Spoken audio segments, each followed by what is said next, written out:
고향 없는 베트남 참전 용사 김태훈 김태호은이 5천만 원, 오진천천원 이 든 지갑을 주었습니다.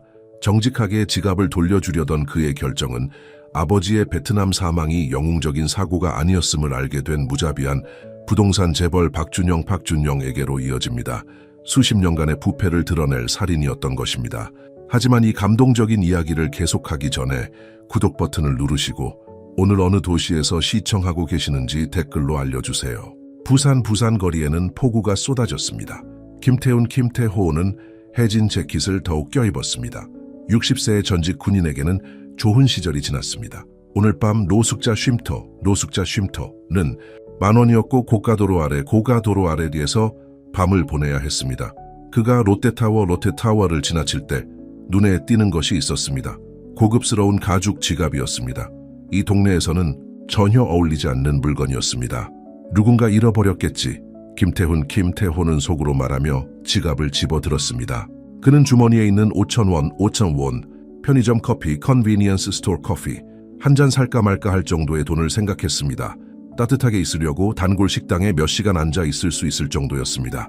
지갑 안에는 신용카드, 명함 그리고 5천만 원, 50천도 원의 현금이 들어있었습니다. 그는 돈을 세며 손이 떨렸습니다. 5천만 원, 50만 원이었습니다. 이 정도 돈이면 적어도 당분간 거리에서 벗어날 수 있었습니다.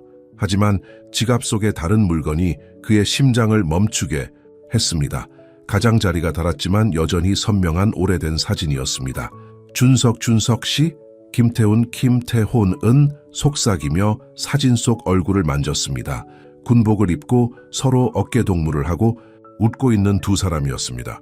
마치 앞으로 평생이 있을 것처럼 베트남에서 그의 목숨을 여러 번 구해준 그의 베트남 전쟁 시절 절친 박준석이었습니다. 운전면허증에 따르면 지갑은 삼성물산 삼성 CNT 사장 박준영의 것이었습니다. 김태훈은 그 이름을 알고 있었습니다. 부산 사람이라면 누구나 알았습니다. 박준영은 낡은 동네를 사들여 고급 아파트로 바꾸는 것으로 유명했습니다. 지난달에는 김태훈이 가끔 잠자리를 구하던 서울시 종로구의 한 고시원인 종로구 서울 주민들을 강제로 쫓아냈습니다. 당신 아버지께서 부끄러워하실 겁니다. 김태훈은 롯데타워를 올려다보며 중얼거렸습니다. 하지만 그 말이 입 밖으로 나오자마자 그는 해야 할 일을 알았습니다. 박준석은 다른 사람들을 구하려다 죽었습니다. 김태호는 그 기억을 욕되게 할 수 없었습니다. 5천만 원, 50,000원이 있더라도 말입니다. 다음 날 아침, 김태호는 공중화장실에서 최선을 다해 몸을 씻었습니다.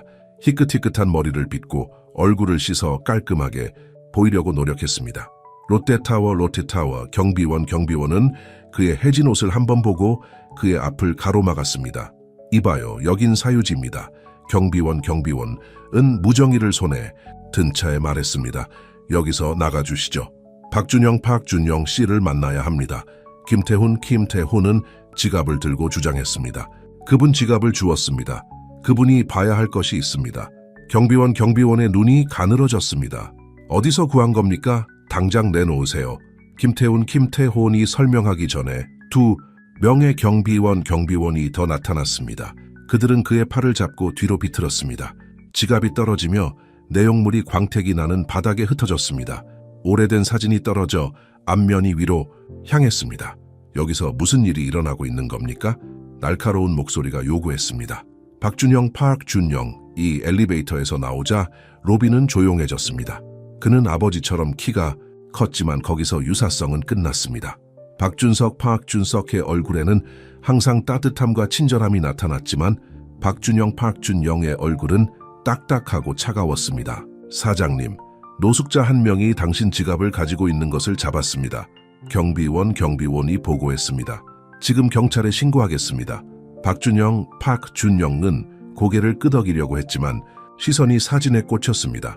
그는 사진을 집어들고 두 젊은 군인을 응시했습니다. 어디서 구한 겁니까? 박준영은 약간 떨리는 목소리로 물었습니다. 저희 아버지십니다. 김태훈은 경비원들이 그의 팔을 잡고 있음에도 불구하고 똑바로 섰습니다. 저는 베트남에서 박준석 파크 준석 씨와 함께 복무했습니다. 그는 제 절친이었습니다. 그리고 그의 죽음에 대해 당신이 알아야 할 이야기가 있습니다. 박준영 파크 준영은 김태훈의 얼굴을 한참 동안 바라보았습니다. 숨겨진 스피커를 통해 흐르는 한국적인 배경음악 코리안 백그라운드 뮤직을 제외하고 로비는 완전히 조용했습니다. 그를 풀어줘. 박준영은 마침내 명령했습니다. 경비원들은 김태훈의 팔을 놓았지만 가까이 있었습니다. 내 사무실로 올라와 아버지에 대해 당신이 아는 모든 것을 듣고 싶어. 그들이 엘리베이터를 타고 최고층으로 올라가는 동안 김태훈은 주머니에 박준석의 오래된 일기 박준석 다이어리를 움켜쥐었습니다. 그는 약속을 지키기 위해 40년 동안 그것을 가지고 있었습니다. 박준영의 의심스러운 얼굴을 보며 김태훈은 이것이 쉽지 않을 것임을 알았습니다. 하지만 그는 준석에게 시도할 의무가 있었습니다. 엘리베이터 문이 열리자 도시가 내려다 보이는 천장까지 이어지는 창문이 있는 거대한 사무실이 나타났습니다. 비싼 정장을 입은 남자가 거기서 기다리고 있었습니다. 경비 책임자인 정재훈이었습니다. 김태훈은 그 남자가 준석을 죽음으로 몰아넣은 부패한 대령의 아들이라는 것을 알 수 없었습니다. 제가 여기 있어야 합니까, 박 사장님? 정재훈은 김태훈에게 차가운 시선을 보내며 물었습니다. 네, 박준영은 거대한 책상 뒤에 앉으며 말했습니다. 자, 당신은 김태훈입니다. 김태훈 씨, 제 아버지에 대해 말해 주십시오. 김태훈은 심호흡을 하고 말하기 시작했습니다. 그의 말이 그의 삶뿐만 아니라 그 방에 있는 모든 사람들의 삶을 바꿀 사건들을 일으킬 줄은 몰랐습니다. 롯데타워. 창문 밖으로 비가 계속 내렸지만 안에서는 40년 된 이야기가 마침내 들려지려고 했습니다. 박준영의 사무실은 조용했습니다. 김태훈은 가죽 의자에 앉았습니다.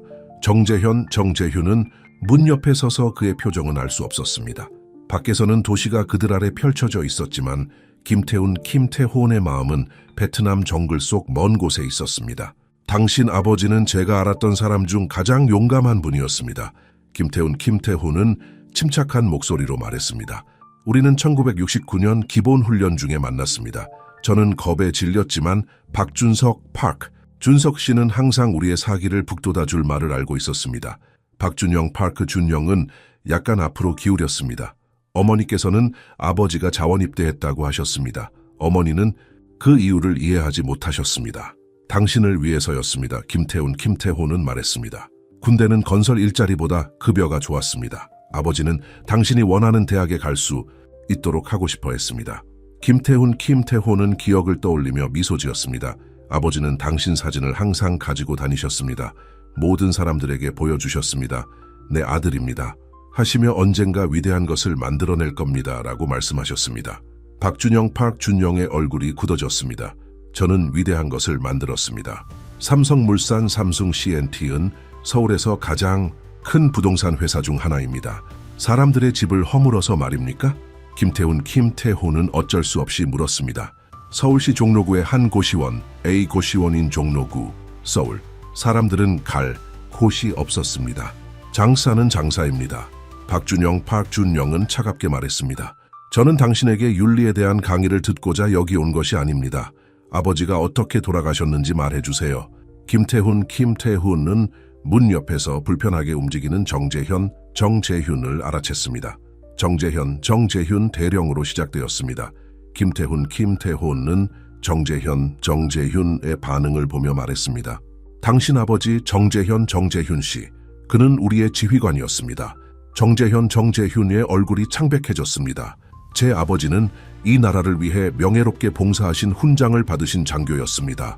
당신 아버지는 밀수 작전을 벌이고 있었습니다. 김태훈은 반박했습니다. 군용 수송을 이용하여 마약과 무기를 운반했습니다. 준석 씨는 그것을 알아챘습니다. 준영은 손을 들었습니다. 잠깐 정재훈 대령을 부패로 고발하는 겁니까? 증거가 있습니까? 김태훈은 낡은 일기 박준석's 다이어리를 꺼냈습니다. 박준석 씨는 기록을 남겼습니다. 이름, 날짜, 공식 문서와 일치하지 않는 H화물 운송장. 그는 우리가 기지로 돌아왔을 때 보고하려고 했습니다. 말도 안 됩니다. 정재훈은 쏘아붙였습니다. 박 사장님, 이 사람은 분명 당신의 동정심을 얻기 위해 이야기를 지어내고 있습니다. 아마 돈을 원할 겁니다. 진실이 밝혀지기를 바랍니다. 김태훈은 단호하게 말했습니다. 박준석 씨는 정직했기 때문에 죽었습니다. 눈을 감지 않았기 때문입니다. 박준영은 일기 박준석's 다이어리를 받아 조심스럽게 열었습니다. 아버지의 필체가 페이지들을 채우고 있었습니다. 깔끔하고 질서정연한 필체로 베트남에서의 일상을 적어놓았습니다. 하지만 더 읽어 내려가자 기록은 더욱 혼란스럽고 긴급해졌습니다. 1970년 5월 15일 박준영은 소리내어 읽었습니다. 이러한 선적에 문제가 있습니다. 운송장이 적재된 컷과 일치하지 않습니다. 정 대령은 서류상의 오류라고 말하지만 밤에 상자를 내리는 사람들을 보았습니다. 김태훈 씨도 동의합니다. 여기는 뭔가 잘못되었습니다. 정재훈은 책상으로 다가갔습니다. 사장님, 이것은 위조일 수 있습니다. 감정을 해봐야 합니다. 아버지의 필체입니다. 김태훈은 박준영에게 말했습니다. 알고 있습니다. 계속 읽으세요. 박준영은 더 많은 페이지를 넘겼고 그의 손이 떨리기 시작했습니다. 1970년 6월 1일, 만약 나에게 무슨 일이 생기면 증거는 내 군장함에 있습니다. 김태훈 씨가 어디 있는지 알고 있습니다. 정 대령이 오늘 저를 위협했습니다. 전쟁 지역에서는 사고가 일어난다고 했습니다. 하지만 이걸 그냥 둘 수 없습니다. 준영은 아버지가 옳은 일을 위해 싸웠다는 것을 알아야 합니다. 박준영이 읽는 동안 사무실은 조용했습니다. 김태훈은 그의 얼굴에 나타나는 감정들, 의심, 분노, 슬픔을 지켜보았습니다. 정재훈은 문 옆에 굳게 서서 그의 자신감은 무너지고 있었습니다. 매복 전날 밤, 김태훈은 계속했습니다. 박준석 씨는 모든 것을 저에게 말했습니다. 그는 정재훈 대령이 현지 마약 두목들과 함께 일하고 있다는 증거를 수집했습니다. 군용 차량을 이용해 헤로인을 운반했습니다. 대령은 알아챘고 특별 임무를 계획했습니다. 캄보디아 국경 캄보디아 보더 근처 마을에서 고아들을 구출하는 것이었습니다. 하지만 고아는 없었습니다. 박준영은 여전히 일기 박준석's 다이어리를 읽으며 말했습니다. 네, 함정이었습니다. 우리가 착륙하자마자 매복을 당했습니다. 하지만 아이들이 있었습니다. 고아가 아니었고 정재훈의 작전을 목격한 아이들이었습니다. 대령은 그들을 제거하고 싶어 했습니다. 정재훈의 얼굴은 완전히 하얗게 질렸습니다. 이걸 증명할 수 없습니다. 박준석 씨가 증명했습니다. 김태훈은 말했습니다. 모든 증거가 그의 군장함에 있었습니다.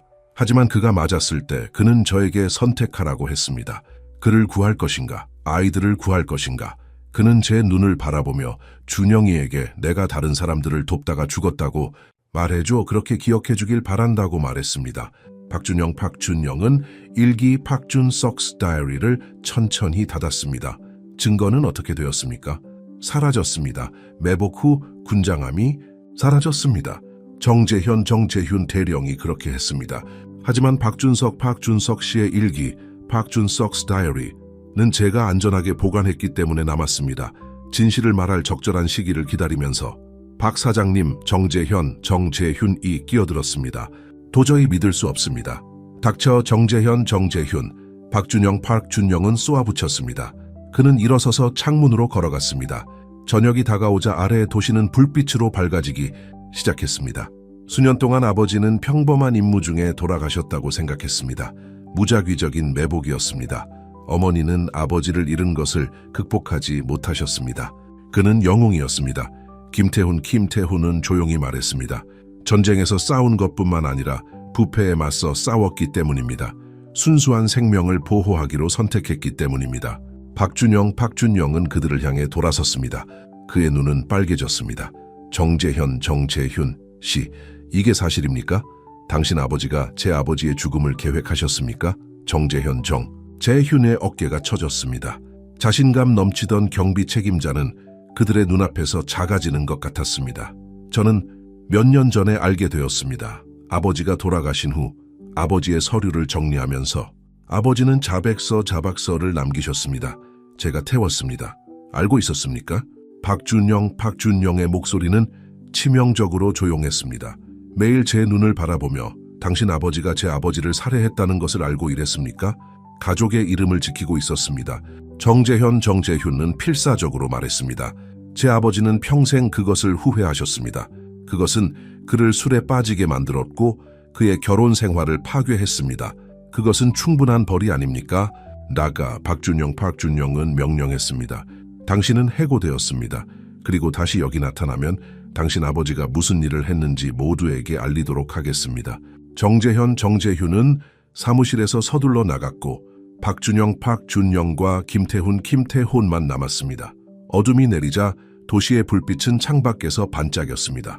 하나 더 보여드릴 것이 있습니다. 김태훈은 재킷 안쪽으로 손을 뻗었습니다. 그는 오래된 편지를 꺼냈습니다. 당신 아버지는 돌아가시기 전날 밤 이것을 쓰셨습니다. 진실을 말할 때 당신에게 주라고 하셨습니다. 박준영은 떨리는 손으로 편지를 받았습니다. 아버지의 필체로 그의 이름이 앞면에 적혀 있었습니다. 그는 조심스럽게 편지를 열고 안에 있는 편지를 펼쳤습니다. 준영에게. 그는 울먹이는 목소리로 소리내어 읽었습니다. 이 편지를 읽고 있다면 내게 무슨 일이 생긴 것입니다. 하지만 내가 한 모든 일은 너를 위해서였다는 것을 알아야 합니다. 너에게 더 나은 삶을 주기 위해서뿐만 아니라 옳은 일을 하는 것이 돈이나 권력보다 더 중요하다는 것을 보여주기 위해서였습니다. 김태훈 씨는 제가 알았던 사람 중 가장 훌륭한 사람입니다. 그는 나에게 무슨 일이 일어났는지 진실을 말해줄 것입니다. 그를 믿으세요. 그리고 기억해, 아들아. 한 남자의 유산은 그가 짓는 건물이나 그가 버는 돈에 있지 않습니다. 그가 만지는 삶과 세상에 베푸는 선행에 있습니다. 사랑한다, 아빠. 준영은 의자에 털썩 주저앉았습니다. 그의 손에는 편지가 쥐어져 있었습니다. 그의 사무실 밖에서 도시는 삶으로 웅웅거렸습니다. 40년 동안의 거짓말이 롯데타워 최고층에서 마침내 풀리고 있었습니다. 김태훈은 조용히 일어섰습니다. 가봐야겠습니다. 생각할 것이 많으실 겁니다. 잠깐만. 박준영은 말했습니다. 오늘 밤 어디서 주무십니까? 자리가 있으면 노숙자 쉼터, 없으면 고가도로 아래입니다. 박준영은 아버지의 친구. 40년 동안 진실을 지키고 약속을 지키기 위해 적절한 순간을 기다려온 노숙자 베테랑을 바라보았습니다. 현금으로 가득 찬 지갑을 찾았지만 필요보다 정직함을 선택한 사람을 말입니다. 더 이상 그럴 필요 없습니다. 박준영은 말했습니다. 이 건물에 게스트룸 롯데타워 50th floor 게스트룸이 있습니다. 필요한 만큼 사용하세요. 그리고 내일은 아버지에 대해 더 이야기하겠습니다. 아버지가 어떤 분이었는지에 대해, 제가 되었어야 할 사람에 대해서 말입니다. 김태훈, 이 박준영을 따라 엘리베이터로 향하면서 그는 40년 동안 그의 어깨에서 무게가 들리는 것을 느꼈습니다. 박준석의 마지막 소원이 마침내 이루어졌습니다. 그의 아들은 진실을 알았습니다. 그리고 어쩌면 그 진실이 박준영, 이 아버지가 항상 그럴 수 있다고 믿었던 사람이 되는데 도움이 될 수도 있었습니다. 롯데타워 15층의 게스트룸 롯데타워 50th floor 게스트룸은 김태훈이 지난 20년 동안 머물렀던 어떤 곳보다 컸습니다. 그는 고급스러운 가구와 현대 미술 속에서 어색함을 느끼며 고급 침대 가장자리에 앉아 있었습니다. 문을 두드리는 소리가 그를 놀라게 했습니다. 자정이 지났지만 박준영이 넥타이를 풀고 재킷을 벗은 채 복도에 서 있었습니다. 그는 위스키병과 2개의 잔을 들고 있었습니다. 잠이 오지 않았습니다. 박준영은 말했습니다. 궁금한 점이 너무 많습니다. 아버지에 대해 더 말씀해 주시겠습니까? 베트남에서 함께 보낸 시간에 대해서요. 김태훈은 고개를 끄덕이며 거실로 이동했습니다. 박준영은 각자에게 음료를 따라주고 가죽 안락 의자에 앉았습니다. 당신 아버지는 우리가 베트남에 간 첫 주에 제 목숨을 구했습니다. 김태훈은 작게 한 모금 마시며 말했습니다. 우리는 순찰 중이었고 저는 함정에 걸렸습니다. 박준석, 박준석 씨가 제가 그것을 작동시키기 전에 저를 막았습니다. 그때 우리는 진정한 친구가 되었습니다. 어머니는 아버지의 베트남 생활에 대해 많이 이야기하지 않으셨습니다. 박준영, 박준영은 말했습니다. 어머니에게는 너무 고통스러웠습니다. 제게 있는 것은 아버지가 집으로 보낸 몇몇 편지뿐입니다. 아버지는 매일 어머니께 편지를 썼습니다. 김태훈, 김태호는 미소 지었습니다. 그리고 당신에게도 당신이 읽을 수 없을 정도로 어렸을 때에도 말입니다. 아버지는 밤에 캠프 주변에 앉아서 편지에 대해 우리에게 이야기했습니다. 준영이 준영가 오늘 첫걸음을 떼었습니다. 혹은 준영이 준영가 이미 블로그로 물건을 만들려고 합니다라고 말씀하셨습니다. 박준영, 박준영은 잔을 꽉 잡았습니다. 아버지를 거의 기억하지 못합니다. 단편적인 기억뿐입니다. 아버지가 저에게 야구공 던지는 법을 가르쳐 주셨습니다. 아버지가 행진해서 제 어깨에 저를 태우셨습니다. 아버지는 당신이 너무 보고 싶었습니다. 하지만 당신이 그 고급 유치원에 입학했다는 편지를 받았을 때 아버지는 너무나 자랑스러워했습니다. 아버지는 당신이 최고의 교육을 받을 수 있도록 자원한 모든 추가 순찰이 그만한 가치가 있다고 말씀하셨습니다. 김태훈, 김태훈, 이 이야기를 계속하자 도시의 불빛은 천장까지 이어지는 창문 너머에서 반짝였습니다. 그는 박준석, 박준석이 아들의 미래를 위해 꿈을 공유했던 긴 밤의 경계에 대해 정글에서 보냈던 크리스마스에 박준석, 박준석이 구호품에서 온 물건을 사용하여 전체 부대를 위한 비밀 산타를 조직했던 것에 대해 이야기했습니다. 그것이 당신 아버지였습니다. 김태훈, 김태훈은 말했습니다. 항상 다른 사람들을 생각하고 최악의 상황에서도 항상 일을 더 좋게 만들려고 노력했습니다. 어떻게 정재훈, 대령이 무슨 일을 하고 있는지 알게 되었습니까? 박준영, 박준영은 각자에게 또 다른 음료를 따라주며 물었습니다. 김태훈, 김태호의 얼굴이 어두워졌습니다. 사라진 물자로 시작되었습니다. 우리가 도와야 할 마을에 도착하지 못한 약과 음식입니다. 박준석, 박준석 씨는 숫자에 능숙했습니다. 모든 것을 기록했습니다. 패턴을 알아차리기 시작했습니다. 무슨 패턴입니까? 특정 선적이 밤늦게 도착했습니다. 동일한 화물에 대해 다른 운송장이 있었습니다. 원조를 받아야 할 마을은 원조를 받지 못했습니다. 박준석, 준석 씨는 조용히 조사를 시작하여 일기에 적어 놓았습니다. 박준영, 박준영은 그가 가지고 온 일기 박준석's 다이어리를 꺼냈습니다. 이 기록에 대해 말해주세요. 그는 구겨진 페이지로 넘기며 말했습니다. 1970년 3월 12일 세론 보급로에 문제가 있습니다. 정정 씨는 특정 검문소를 피하라고 주장합니다. 어젯밤에 표식이 없는 트럭을 보았습니다. 김태훈, 김태호은 씨에게 말해야 합니다. 김태훈, 김태호은 천천히 고개를 끄덕였습니다. 그때 그가 처음으로 의심을 말했습니다. 우리는 더 주의 깊게 관찰하기 시작했습니다. 군인이 아닌 사람들, 나중에 알게 된 현지 마약 두목들과 정재훈, 대령이 만나는 것을 목격했습니다. 박준석 씨는 모든 것을 기록했습니다. 왜 바로 보고하지 않았습니까? 증거가 필요했습니다. 확실한 증거가 말입니다. 그리고 보복이 두려웠습니다. 자신에 대한 것이 아니었습니다. 당신과 어머니가 걱정되었습니다. 정재훈은 인맥이 있었습니다. 힘 있는 친구들이 있었습니다. 박준영은 또 다른 기록을 읽었습니다. 1970년 4월 3일 만약 내게 무슨 일이 생기면 김태훈 씨가 모든 것을 찾을 수 있습니다. 진실이 밝혀져야 합니다. 준영는 어떤 일은 죽을 만큼 가치가 있다는 것을 알아야 합니다. 그는 위험을 감수하고 있었다는 것을 알았습니다. 김태호는 조용히 말했습니다. 하지만 그는 물러설 수 없었습니다. 당신에게 보여주고 싶지 않은 본보기였습니다. 김태훈이 더 많은 기억을 공유하자 밤은 깊어갔습니다. 그는 박준석이 단독으로 부상당한 병사를 3마일이나 안전한 곳으로 옮겼던 것, 폭격 후 그들이 돕게 된 고아원, 전사한 병사들의 가족에게 편지를 쓰며 사랑하는 사람들에 대한 개인적인 기억을 공유했던 것에 대해 이야기했습니다. 매복 전날 밤 김태훈은 목소리가 무거워지며 말했습니다. 박준석 씨는 제 천막으로 왔습니다. 그는 모든 것을 기록했습니다.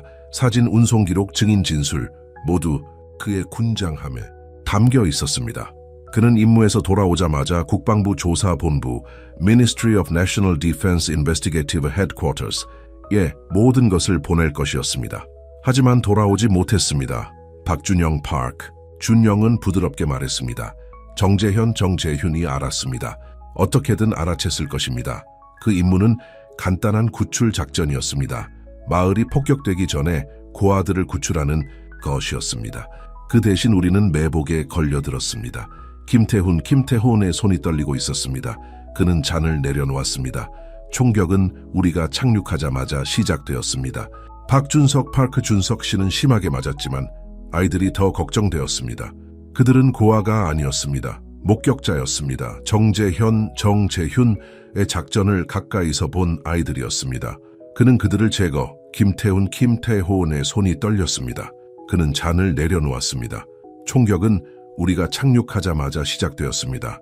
박준석 씨는 심하게 부상을 입었지만 아이들이 더 걱정이었습니다.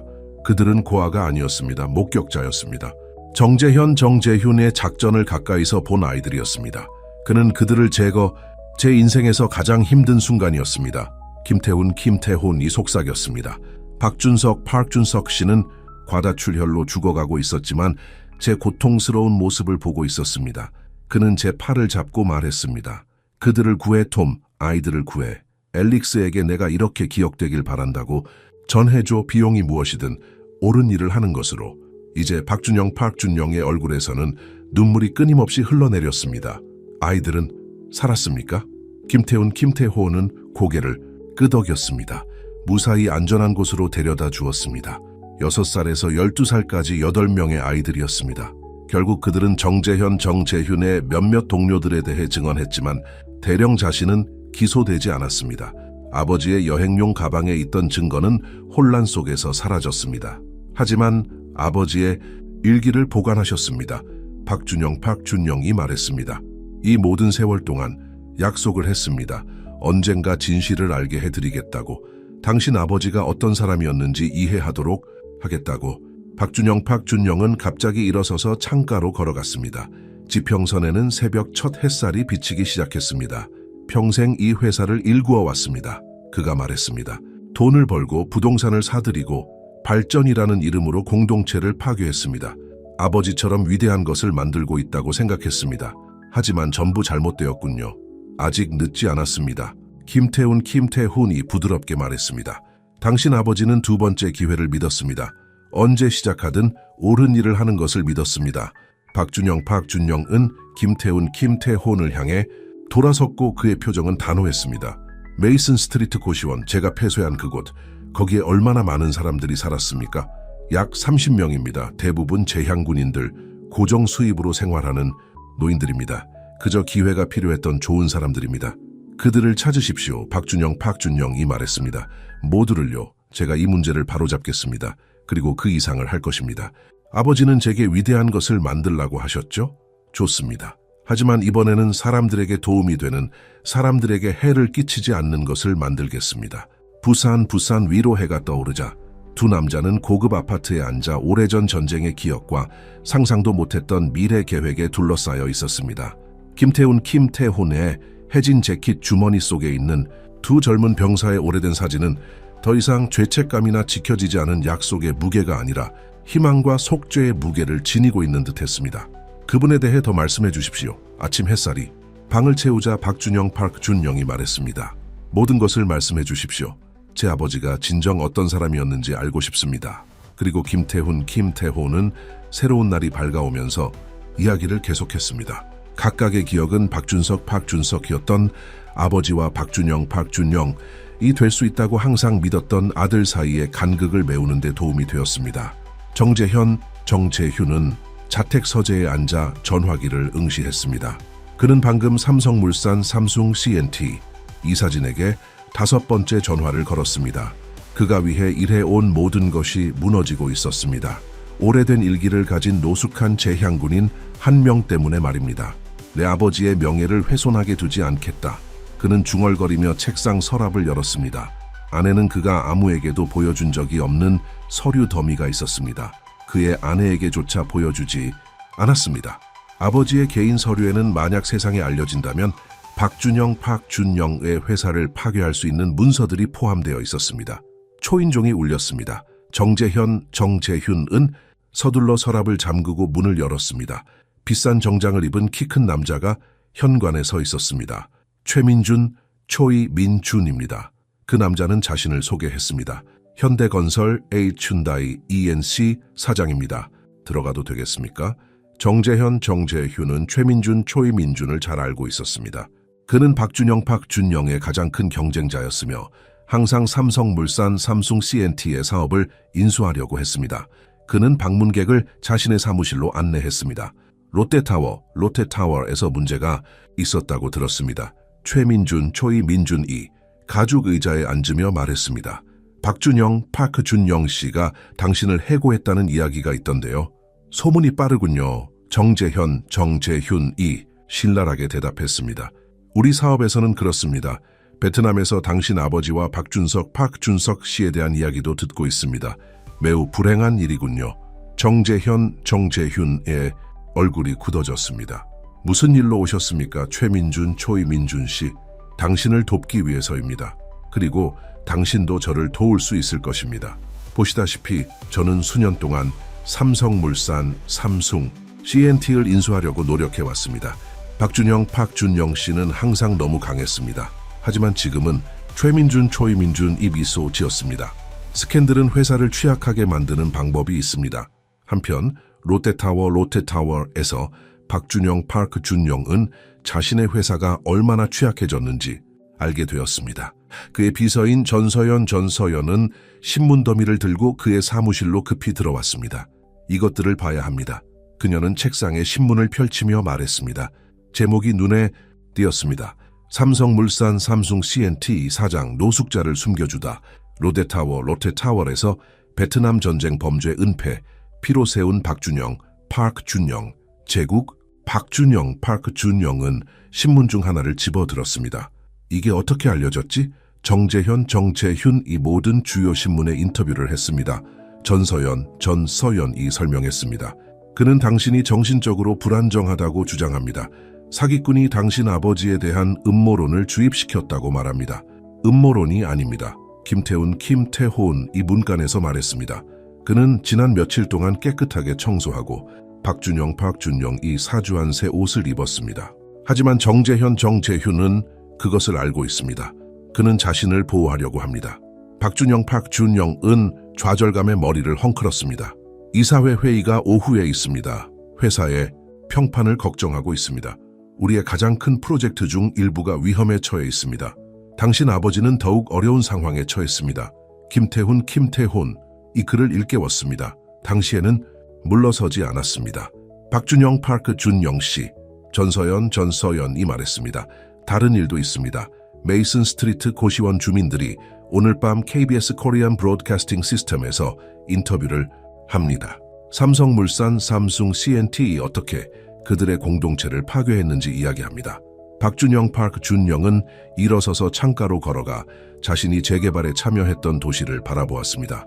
회사가 건설한 모든 번쩍이는 탑은 다른 사람들을 쫓아냈습니다. 모든 고급 아파트는 수십 년 동안 이웃에서 살았던 가정들을 쫓아냈습니다. 좋습니다. 그는 마침내 말했습니다. 좋다고요? 세어전이 혼란스러워하며 물었습니다. 그들의 이야기를 들려주게 하십시오. 사람들이 진실을 들어야 할 때입니다. 모든 진실을 말입니다. 그는 그들을 향해 돌아섰습니다. 김태훈 씨, 전 주민들을 찾을 수 있다고 하셨죠? 김태훈은 고개를 끄덕였습니다. 대부분은요, 서로 뭉치고 서로를 돌봅니다. 모두를 찾으십시오. 우리가 쫓아낸 모든 사람들을요. 그들의 이름, 그들의 이야기, 그들이 필요한 것을 알고 싶습니다. 박준영은 책상 위에서 아버지의 일기를 집어들었습니다. 아버지는 한 남자의 유산은 그가 만진 삶에 있다고 쓰셨습니다. 이제 제가 그에 걸맞게 살아야 할 때입니다. 김태훈이 대답하기 전에 전서연의 휴대전화가 울렸습니다. 메시지를 읽은 그녀의 얼굴은 창백해졌습니다. 이사회 회의가 앞당겨졌습니다. 지금 모이고 있습니다. 그리고 정재현, 정재훈 씨가 최민준, 초이민준 씨와 함께 거기에 있습니다. 최민준, 초이민준, 박준영, 박준영의 얼굴이 어두워졌습니다. 그는 수년 동안 제 회사를 인수하려고 했습니다. 그는 이사회에 제안을 하고 있습니다. 전서연이 확인했습니다. 스캔들을 이용하여 적대적 인수를 강요하고 있습니다. 김태훈이 앞으로 나섰습니다. 그들에게 이기게 할 수 없습니다. 아버지가 희생한 모든 것을 생각하면 말입니다. 박준영, 준영권 재킷을 잡았습니다. 그럴 수 없습니다. 하지만 당신의 도움이 필요합니다. 김태훈 씨. 이사회는 진실을 들어야 합니다. 모든 진실을요. 저와 함께 가시겠습니까? 도시 건너편에서 정재훈은 삼성물산 삼성 CNT 이사진에게 자신의 주장을 제시하고 있었습니다. 우아한 회의실에는 이사진 변호사, 최민준, 초이민준의 팀으로 가득 차 있었습니다. 박준영 씨는 이 회사를 이끌 자격이 없습니다. 정재훈이 선언했습니다. 그는 노숙자의 헛소리에 조종당했습니다. 우리의 평판은 엉망입니다. 하지만 초이민준 씨는 해결책을 가지고 있습니다. 회사를 매입하고 주주들을 보호하기 위한 관대한 제안입니다. 초이민준이 부드럽게 일어섰습니다. 제 제안은 간단합니다. 현재 시장 가치의 70%로 삼성물산 삼성 CNT를 매입하겠습니다. 상황을 고려하면 이는 매우 공정합니다. 이사진들은 서로 속삭였습니다. 스캔들이 터진 이후 회사 주가는 이미 15% 하락했습니다. 많은 사람들이 손실을 줄일 준비가 되어 있었습니다. 회의실 문이 활짝 열렸습니다. 박준영이 김태훈과 전서연을 따라 들어왔습니다. 방은 조용해졌습니다. 초이민준 씨의 관대한 제안에 투표하기 전에 박준영이 말했습니다. 그의 목소리에는 비꼬는 말투가 담겨 있었습니다. 알아야 할 몇 가지 사실이 있습니다. 정재훈이 벌떡 일어섰습니다. 이것은 비공개 회의입니다. 경비. 앉으세요. 정재훈 씨. 이사진 중 한 명인 리수훈이 명령했습니다. 그녀는 박준영이 소년이었을 때부터 알고 있었습니다. 그가 말하게 하세요. 박준영은 아버지의 일기를 회의 테이블에 올려놓았습니다. 제 아버지는 베트남에서 정재훈, 대령 정재훈 씨의 아버지. 이 운영하는 범죄 조직을 발각했기 때문에 살해당했습니다. 증거는 은폐되었지만 진실은 살아남았습니다. 또 음모론이군요. 정재훈이 비웃었습니다. 정말 믿으시겠습니까? 이것을 믿습니다. 박준영이 전서연을 향해 고개를 끄덕이며 말했습니다. 그녀는 노트북을 방의 프로젝터에 연결했습니다. 화면에는 1985년에 작성된 편지가 나타났습니다. 그게 뭡니까? 정재훈이 창백해진 얼굴로 속삭였습니다. 당신 아버지의 자백서입니다. 김태훈이 조용히 말했습니다. 당신은 태웠다고 주장했지만 그렇지 않았죠. 언젠가 지렛대가 필요할 경우를 대비해서 보관했던 겁니다. 전서연이 읽기 시작했습니다. 나는 정재훈, 대령은 이에 따라 1970년 베트남에서 리처드 프라이스 중위의 죽음을 조직한 것을 자백합니다. 그는 군사 자원을 사용한 내 불법 마약 거래에 대해 알게 되었습니다. 나는 가짜 인물을 배치하고 적군에게 우리의 위치를 유출했습니다. 전서연이 계속 읽는 동안 방은 완전히 조용했습니다. 그녀가 읽기를 마치자 정재훈은 의자에 쓰러졌고 그의 얼굴은 재가 된 것처럼 창백했습니다. 어떻게 그걸 구했지? 그는 따졌습니다. 해고당하고 개인 파일을 삭제할 시간이 없을 때 사람들이 회사 컴퓨터에 무엇을 보관하는지 놀라실 겁니다. 전서연이 말했습니다. 박준영은 이사회를 향해 돌아섰습니다. 제 아버지는 부패를 폭로하려다 죽었습니다. 저는 수년 동안 잘못된 방식으로 이 회사를 일구어 왔습니다. 이익이라는 이름으로 공동체를 파괴하고 사람들을 쫓아냈습니다. 오늘 그것은 끝입니다. 그는 두꺼운 폴더를 꺼내 이사진에게 사본을 나눠주었습니다. 이것이 제 새로운 제안입니다. 우리는 메이슨 스트리트 고시원을 더 크고 좋게 재건축할 것입니다. 재향군인과 노인을 위한 저렴한 주택을 건설할 것입니다. 제 아버지의 이름으로 쫓겨난 공동체를 돕는 재단을 설립할 것입니다. 수백만 원이 들 것입니다. 초이민준이 항의했습니다. 주주들은 돈을 버는 것보다 더 나은 일의 일부가 될 것입니다. 박준영이 그를 막았습니다. 제 아버지가 자랑스러워 하실 만한 일입니다. 리수훈이 일어섰습니다. 저는 준석 씨의 아들을 기저귀 찰 때부터 알고 있습니다. 그녀가 이사진에게 말했습니다. 그에게서 아버지를 보게 된 것은 처음입니다. 그녀는 최민준, 초이민준을 향해 돌아섰습니다. 최민준, 초이민준 씨의 제안은 거절하겠습니다. 하나씩 다른 이사진들이 동의했습니다. 정재현, 정재훈은 격분한 최민준, 초이민준을 따라 회의실을 나갔습니다. 박준영, 박준영, 김태훈, 김태훈, 전서연, 전서연만 남을 때까지 방은 점차 비워졌습니다. 당신, 아버지는 자랑스러워 하실 겁니다. 김태훈, 김태훈이 부드럽게 말했습니다. 박준영, 박준영은 일기를 집어들고 손가락으로 낡은 표지를 쓸었습니다. 이것은 끝이 아닙니다. 정재현, 정재훈은 쉽게 포기하지 않을 것입니다. 그리고 우리가 파괴한 모든 것을 재건하는 것은 긴 여정이 될 것입니다. 하지만 혼자가 아닙니다. 전서연, 전서연이 서류를 정리하며 말했습니다. 김태훈, 김태훈은 미소 지었습니다. 베트남에서 밤늦게 박준석이 이 아들의 미래에 대한 꿈을 이야기했던 기억이 났습니다. 당신 아버지는 언젠가 당신이 위대한 것을 만들 것이라고 말씀하셨습니다. 그저 그것이 무엇을 의미하는지 알아내는데 시간이 걸릴 것이라고 알고 있었던 것입니다. 회의실 창문 밖으로 부산의 스카이라인이 펼쳐졌습니다. 박준영, 박준영이 도움을 주어 형성한 유리와 강철로 된 도시였습니다. 그러나 이제 같은 풍경을 바라보면서 그는 다른 것을 보았습니다. 건물이 아니라 삶을, 이익이 아니라 가능성을 보았습니다. 일합시다. 그는 회의실을 나서며 말했습니다. 지켜야 할 약속이 많습니다. 저녁 햇살이 메이슨 스트리트 고시원에 지는 동안 박준영, 박준영과 김태훈, 김태훈은 빈 고시원을 걸어 다녔습니다. 먼지가 오래된 가구를 뒤덮었고 가족 사진이 여전히 일부 벽에 걸려 있었습니다. 주민들이 쫓겨났을 때 남겨진 기억들이었습니다. 김 여사, 김 여사님이 여기 살았습니다. 김태훈이 2층 작은 방에서 멈춰 서서 말했습니다.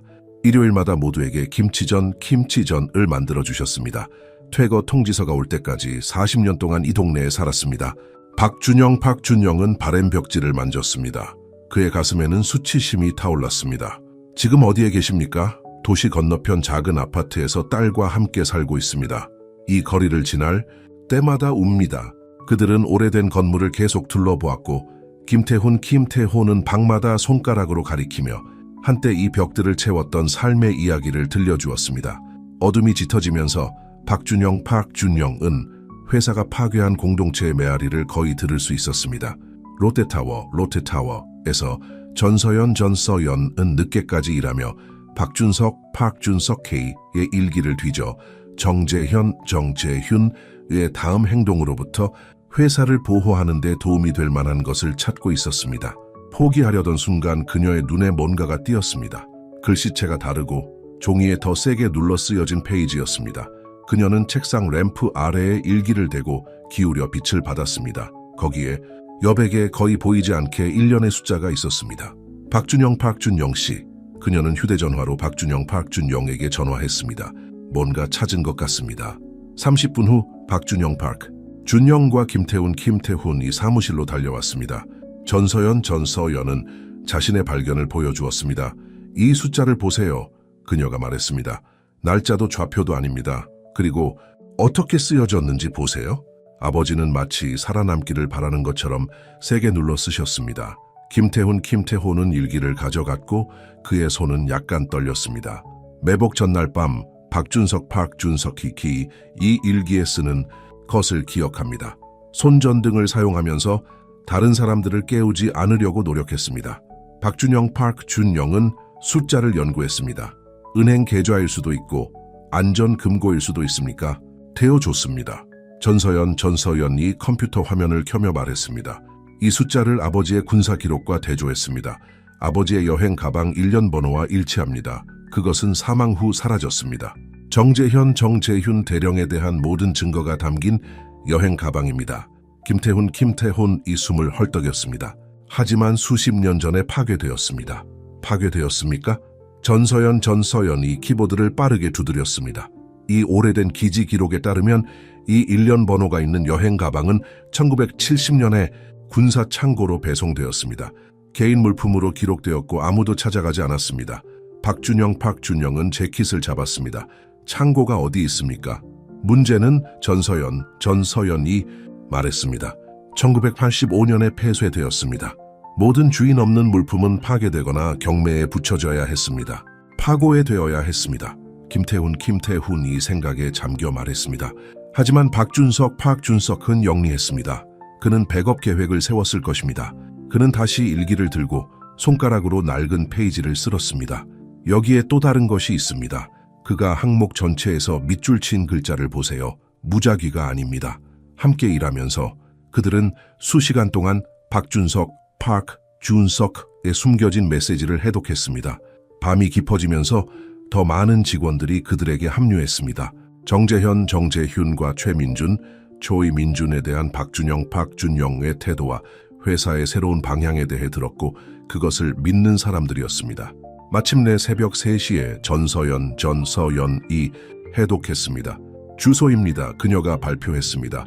성남시 성남의 개인 창고입니다. 그리고 임대차 계약서에 있는 이름을 보세요. 헬렌 프라이스입니다. 어머니입니다. 준영이 부드럽게 말했습니다. 아버지가 어머니 이름으로 해놓으셨군요. 새벽이 밝아오자 그들은 창고에 도착했습니다. 관리인은 일찍 문을 열기를 꺼렸지만 준영의 모습과 현금 수표는 그의 마음을 바꿨습니다. 창고는 작고 먼지투성이었습니다. 준영의 손은 열쇠를 돌리면서 떨렸습니다. 문이 삐걱거리며 열리자 오래된 가구와 상자, 더미가 나타났습니다. 거기 있습니다. 김태훈이 가리켰습니다. 벽 뒤편에는 군용여행 가방이 서 있었고 녹색 페인트는 바랬지만 1년 번호는 여전히 보였습니다. 박준영은 무릎을 꿇고 녹슨 걸쇠를 열려고 애썼습니다. 마침내 딱 하는 소리와 함께 열렸습니다. 안에는 방수 가방 여러 겹으로 보호된 박준석이 목숨을 걸고 보호했던 것들이 정확하게 들어 있었습니다. 사진, 서류, 화물, 운송장 등 모두 정재훈 대령의 범죄를 증명하는 것이었습니다. 하지만 또 다른 것이 있었습니다. 증거 아래에는 준영의 이름이 적힌 더 작은 상자가 있었습니다.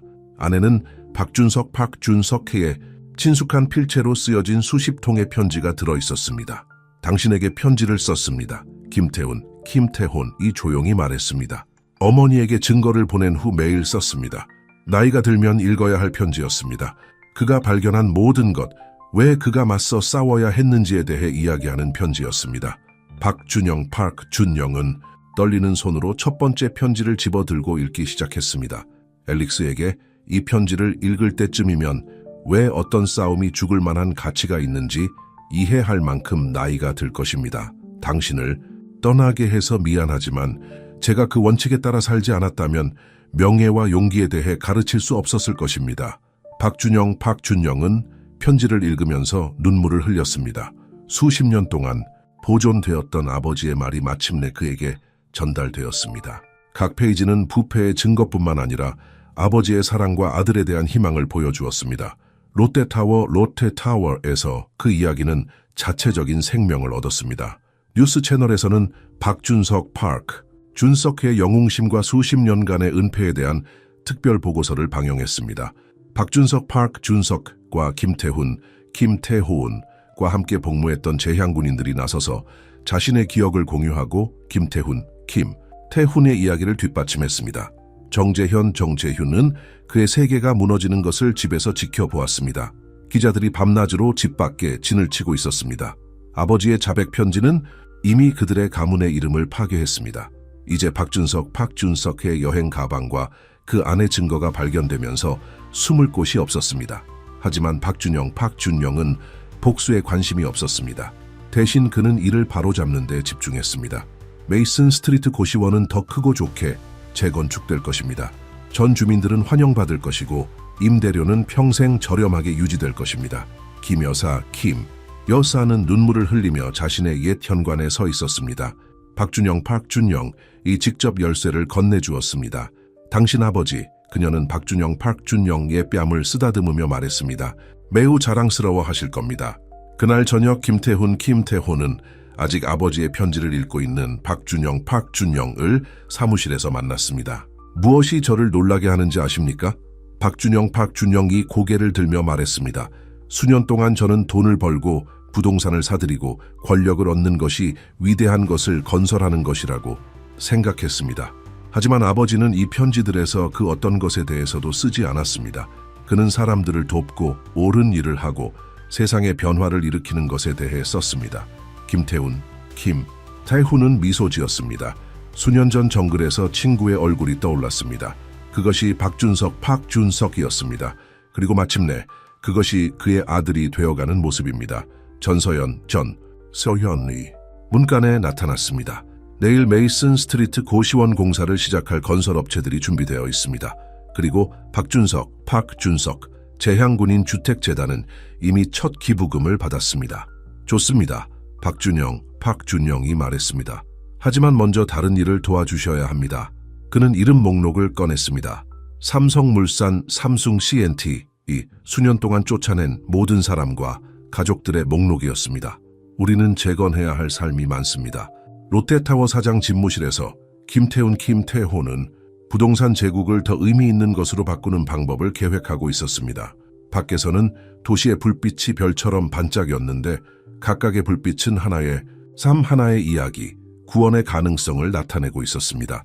김태훈의 주머니 속에는 2명의 젊은 군인의 낡은 사진이 있었는데 이제는 다른 무게를 지니고 있는 것처럼 보였습니다.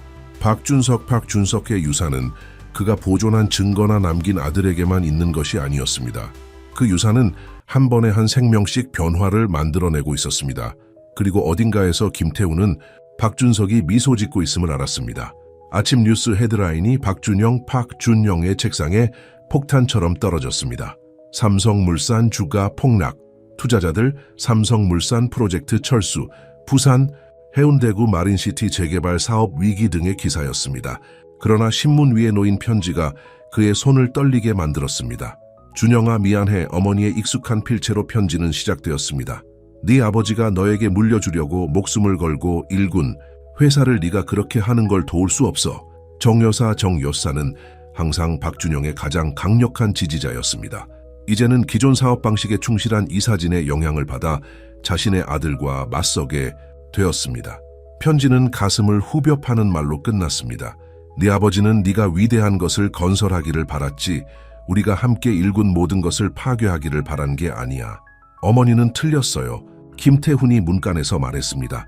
그는 전서연으로부터 편지에 대해 들었습니다. 박준석 씨는 당신이 하는 일에 자랑스러워할 거예요. 박준영은 주먹으로 편지를 구겼습니다. 그럴까요? 회사는 수백만 원을 잃고 있고 투자자의 절반이 철수했습니다. 서울시 종로구의 한 고시원 프로젝트는 어떤 은행도 자금을 지원하지 않아 중단되었습니다. 박준영 사장님, 전서연이 서둘러 사무실로 들어오며 말했습니다. 서울시 종로구의 한 고시원 현장의 계약업체들이 일을 그만두고 있습니다. 지불이 중단되었다고 합니다. 뭐라고요? 제가 직접 그 수표에 서명했습니다. 초이민준 씨 때문입니다. 전서연이 설명했습니다. 그가 지난주에 그 회사를 인수했습니다. 이제 그는 계약을 파기하라고 명령했습니다. 박준영은 주먹으로 책상을 내리쳤습니다. 그는 우리를 파산 직전으로 몰아넣으려 합니다. 계약업체가 없으면 서울시 종로구의 한 고시원 주민들에게 약속을 지킬 수 없습니다. 계약 위반이 됩니다. 더 있습니다. 전서연이 주저하며 덧붙였습니다. 이사진 일부가 긴급 회의를 요구하고 있습니다. 현대건설의 회사를 매각하는 것에 대한 투표를 하려고 합니다. 김태훈은 박준영을 자세히 지켜보았습니다. 그는 젊은 남자의 눈빛에서 베트남에서 불가능한 역경에 직면했을 때 박준석이 보였던 것과 같은 눈빛을 알아봤습니다. 어쩌면 그들이 옳을지도 몰라요. 박준영이 조용히 말했습니다. 어쩌면 제가 아버지가 일군 모든 것을 파괴하고 있는지도 몰라요. 당신 아버지는 이 회사를 세우지 않았습니다. 김태훈이 단호하게 말했습니다. 당신이 세웠습니다. 그러나 이제 당신은 더 나은 무언가를 건설하고 있습니다. 당신 아버지가 정말 자랑스러워할 만한 무언가를 말이죠. 전서연의 휴대폰이 울렸습니다. 메시지를 읽은 그녀의 얼굴이 굳어졌습니다. KBS에서 오늘 밤 뉴스를 방영합니다. 당신 어머니 그리고 정재훈 씨를 인터뷰한다고 합니다. 박준영은 갑자기 일어섰습니다. 잠깐 바람 좀 쐬야겠어요. 그는 롯데타워 옥상으로 가는 엘리베이터를 탔습니다. 그는 종종 생각을 하러 그곳에 갔습니다. 도시가 그의 아래에 펼쳐져 있었는데 건물과 거리의 미로, 수많은 방식으로 교차하는 삶들이었습니다. 그는 수년 동안 이윤을 위해 얼마나 많은 사람들의 삶을 방해했을까요?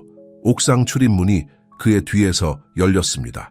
그는 김태훈이나 전서연을 기대하며 돌아섰지만 대신 그를 처음에 데이비스에 맞서 지지했던 이사인 이수현, 리수훈을 발견했습니다. 멋진 전망이네요. 그녀가 난간에 합류하며 말했습니다. 여기서 서울시 종로구의 한 고시원까지 다 보여요. 이수연 이사님, 제가 회사를 매각하도록 설득하기 위해 여기 오신 거라면 당신 아버지를 처음 만났던 때에 대해 말씀드리려고 왔어요. 그녀가 말을 가로막았습니다. 1969년 그가 출병하기 직전이었죠. 그때 그는 건설업에 종사하고 있었고 제 회사는 개발업체였습니다. 우리는 고급 아파트를 짓기 위해 노숙자 쉼터를 철거하려고 했습니다. 박준영은 그녀를 바라보았습니다. 그녀는 그 기억에 미소 지었습니다. 박준석은 철거를 시작하기로 되어 있었지만 거부했습니다. 갈 곳 없는 사람들을 길거리에 내쫓지 않겠다고 했습니다. 우리는 그를 해고하겠다고 위협했습니다. 그는 가난한 자들을 돌보라는 성경 구절을 인용했습니다.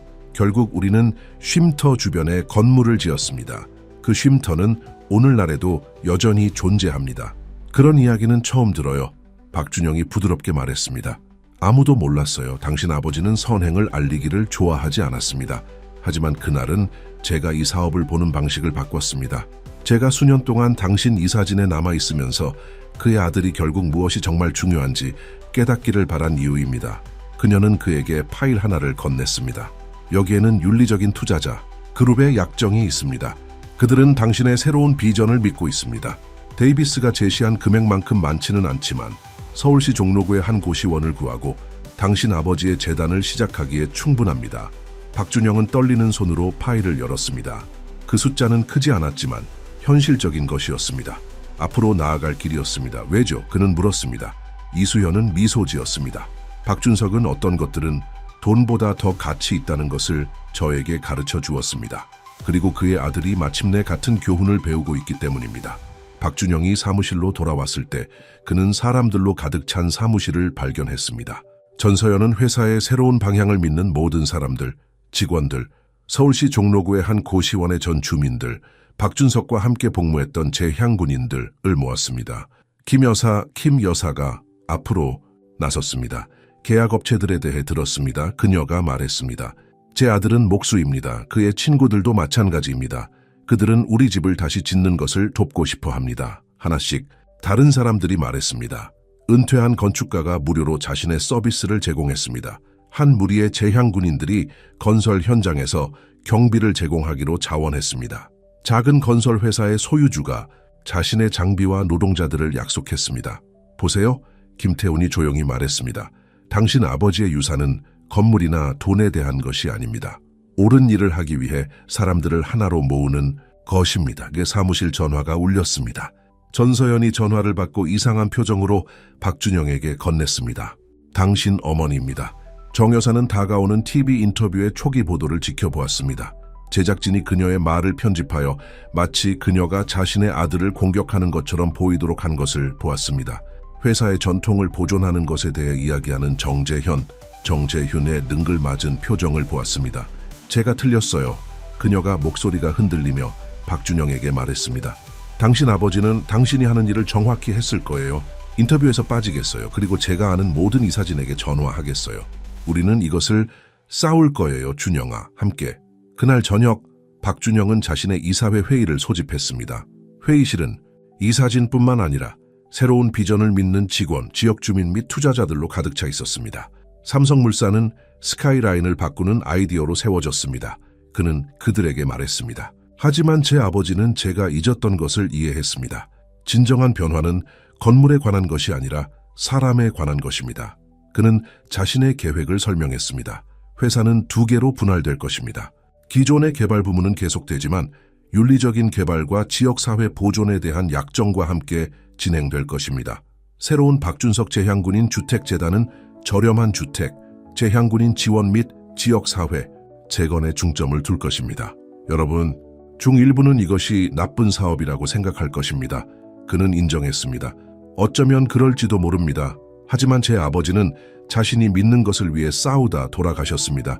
제가 할 수 있는 최소한의 일은 제가 믿는 것을 위해 회사를 위험에 빠뜨리는 것입니다. 투표는 압도적이었습니다.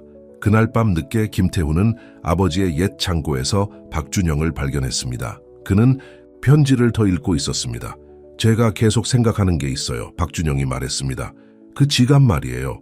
당신이 그걸 찾지 못했더라면, 당신이 그걸 돌려줄 만큼 정직하지 않았더라면. 김태훈은 미소 지었습니다. 당신 아버지는 모든 일이 다 이유가 있다고 말씀하셨죠. 아직 할 일이 너무 많아요. 박준영이 한숨을 쉬었습니다. 최민주는 포기하지 않을 거예요. 서울시 종로구의 한 고시원 프로젝트는 시작일 뿐이에요. 그리고 우리가 사업하는 방식을 바꾸는 것은 긴 여정이 될 거예요. 하지만 당신은 혼자가 아닙니다. 김태훈이 그에게 상기시켰습니다. 밖에서는 도시가 저녁 불빛으로 활기를 띠고 있었습니다. 어딘가에서 최민주는 다음 수를 계획하고 있었습니다. 정재현은 상처 입은 자존심을 달래고 있었습니다. 그리고 수백 명의 삶이 이 먼지투성이 창고에서 시작되는 변화에 의해 변화되기를 기다리고 있었습니다. 박준영은 조심스럽게 아버지의 편지를 넣었습니다. 아버지는 편지 중 하나에 사람의 유산은 그가 짓는 건물이 아니라 그가 만지는 삶에 있다고 썼습니다. 이제야 그가 무슨 뜻이었는지 이해하기 시작하는 것 같습니다. 그들이 창고를 나설 때 박준영은 멈춰 섰습니다. 김태훈 씨, 감사합니다. 지갑을 돌려준 것뿐만 아니라 제가 되찾아야 할 모습으로 돌아가는 것을 도와주셔서 감사합니다. 김태훈은 베트남에서 알았던 젊은 군인, 아들이 언젠가 인생에서 정말 중요한 것을 이해하게 될 것이라고 믿고 죽은 그 군인을 생각했습니다. 당신 아버지는 당신이 어떻게 될지 알고 있었습니다. 그는 부드럽게 말했습니다. 그는 당신이 스스로 알아내기를 기다리고 있었을 뿐입니다. 최민주는 펜트하우스 사무실 창문에 서서 고성능 쌍안경으로 서울시 종로구의 한 고시원 건설 현장을 바라보고 있었습니다. 프로젝트를 중단시키려는 그의 최선의 노력에도 불구하고 공사는 재개되었습니다. 자원봉사자와 지역 주민들이 전문 계약업체와 함께 일하는 모습은 그의 피를 끓게 만들었습니다. 이건 끝난 게 아니야. 그는 가죽 소파에 초조하게 앉아있는 정재현에게 돌아서며 중얼거렸습니다. 박준영은 이 도시에서 사업하는 방식을 바꿀 수 있다고 생각하는가? 그는 뼈아픈 교훈을 배우게 될 것이다. 언론이 우리에게 등을 돌렸어요. 정재현이 경고했습니다. 정 여사가 그 인터뷰에서 빠지고 자신의 아들을 지지하기 시작한 이후로 언론은 매수할 수 있다, 데이비스가 쏘아붙였습니다. 그리고 우리는 아직 한 장의 카드를 남겨두고 있다. 그는 기밀, 베트남 전쟁 기록이라고 표시된 파일을 꺼냈습니다. 당신 아버지가 유일하게 비밀을 가진 사람이 아니었어요, 정재현. 박준석도 자신의 비밀을 몇 가지 가지고 있었습니다. 도시 건너편에서는 서울시 종로구의 한 고시원 프로젝트가 번창하고 있었습니다. 박준영은 김태훈과 전서연과 함께 건설 현장을 걸어다니며 노동자들을 이름으로 불렀습니다. 낡은 고시원은 현대식 주거 단지로 변신하고 있었지만 역사적인 특징은 보존되었습니다. 김 여사의 김치전 가판대는 여기에 들어설 겁니다. 박준영이 계획된 공동 주방 공간을 가리키며 말했습니다. 그리고 이 전체 층은 재향군인 주택으로 사용될 것입니다. 박준영 사장님, 경비원 중 한 명이 달려왔습니다. 이것 좀 보세요. KBS 뉴스에서 당신 아버지에 대한 이야기를 반경하고 있습니다. 그들은 현장 사무실로 달려갔는데 그곳에서 노동자들이 작은 TV 주위에 모여 있었습니다. 최민준이 화면에 나와 인터뷰를 하고 있었습니다. 이 서류들은 박준석이 영웅이 아니라는 것을 증명합니다. 데이비스가 말하고 있었습니다. 그는 베트남에서 암시장 거래에 연루되었습니다. 그가 정재현 대령을 비난했던 범죄들, 그 자신이 그 범죄를 저질렀습니다. 카메라는 거친 사진들과 박준석의 서명이 있는 서류들을 보여주었습니다. 정재현이 나타나 더 많은 서류를 들고 있었습니다. 제 아버지는 희생양이었습니다. 그는 선언했습니다. 박준석은 자신의 범죄를 은폐하기 위해 그를 함정에 빠뜨리려고 했습니다. 진정한 비극은 그의 아들이 거짓 유산을 이용하여 위대한 회사를 파괴하고 있다는 것입니다. 박준영의 손이 주먹으로 꽉 쥐어졌습니다. 그러나 그가 말하기 전에 김태훈이 웃기 시작했습니다. 김태훈 씨, 전서연이 걱정스럽게 물었습니다. 그 서류들, 김태훈이 눈에서 웃음을 닦으며 말했습니다. 제가 박준석이 그 서류들을 만들었을 때를 기억합니다. 그것은 정재현을 폭로하기 위한 그의 계획의 일부였습니다. 박준영은 그에게 돌아섰습니다. 무슨 뜻이죠? 당신 아버지는 사람들이 생각하는 것보다 훨씬 영리했습니다. 그는 정재현이 자신을 감시하고 있다는 것을 알고 있었기 때문에 거짓 흔적을 남겼습니다. 그가 밀수작전에 연루된 것처럼 보이게 만들었습니다. 그것은 모두 그의 일기장에 자세히 기록되어 있었습니다. 데이비스와 정재현은 분명히 충분히 자세히 읽지 못했던 모양입니다. 전서연은 이미 태블릿에서 관련 일기장 내용을 불러오고 있었습니다. 그가 맞아요. 이 날짜를 보세요. 당신 아버지는 모든 것을 기록했습니다. 어떻게 거짓 증거를 심었는지, 정재현이 그것을 찾을 것을 알면서 말이죠. 그것은 모두 더 큰 계획의 일부였습니다. 하지만 왜죠? 박준영이 물었습니다. 그들을 드러내기 위해서죠. 김태훈이 설명했습니다. 박준석은 전체 작전을 폭로하는 유일한 방법은 정재현이 우위에 있다고 생각하게 만드는 것이라는 것을 알고 있었습니다. 그는 언젠가 진실이 밝혀질 것을 알고 모든 것을 적어두었습니다. 박준영은 휴대폰을 집어 KBS에 전화했습니다. 박준영입니다. 시청자들이 봐야 할 서류가 있습니다. 1시간 후 같은 뉴스 프로그램은 매우 다른 이야기를 하고 있었습니다. 박준석의 일기장 내용이 그의 발자국에서 나온 증거와 함께 화면에 표시되었습니다. 리포터는 박준석이 정교한 함정 작전을 계획하여 정재현 대령이 자신의 실제 범죄를 드러내도록 거짓 서류를 만들었다고 설명했습니다. 펜트하우스 사무실에서 최민주는 자신의 계획이 무너지는 것을 지켜보았습니다. 그의 전화는 끊임없이 울리고 있었습니다.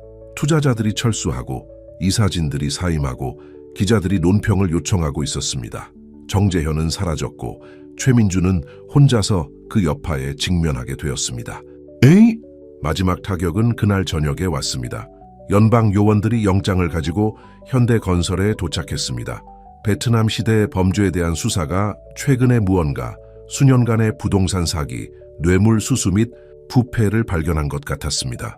당신은 자신의 범죄를 숨기기 위해 제 아버지의 명예를 훼손했습니다. 요원들이 그를 데려갈 때 박준영이 데이비스에게 말했습니다.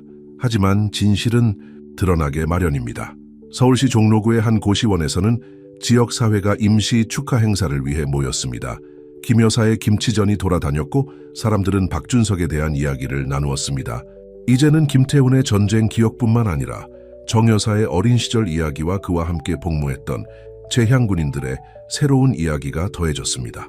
당신 아버지는 모든 것을 계획했습니다.